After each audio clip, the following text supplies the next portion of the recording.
9 wise tips to help you choose the right life partner. Okay, number 1. Looks aren't everything. Okay, wala yan sa itsura.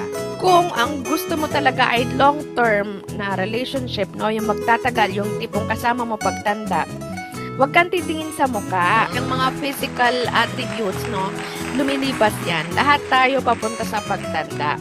Aanin mo ang maganda o gwapo kung araw-araw naman nag-aaway kayo. Number 2, decode the behavior. Ano ang ugali ng tao na ito? That's why, sabi ko nga sa inyo, don't rush into a relationship. Huwag kayong nagmamadali. Dahan-dahan lang, kilalanin nyo muna yung tao na yan.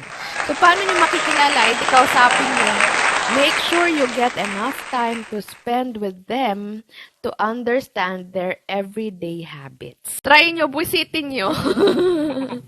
Tingnan nyo kung paano siya magalit. Ganon. The more time you share together, the deeper will be your understanding about how she or he behaves with you and everybody else around you. This will help you make the right choice about a life partner and set the foundation for a healthy companionship. Number 3 na tip, watch the etiquette and basic nature. Etiquette. No? A person's basic nature never changes.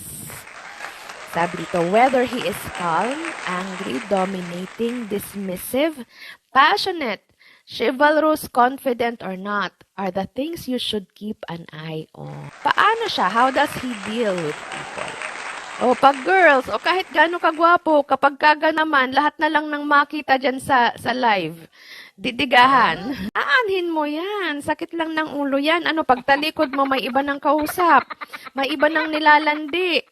O, diba? Mahirap kasi pagka landi ang kalaban. Hindi mo kasi maitatago yung totoo mong ugali.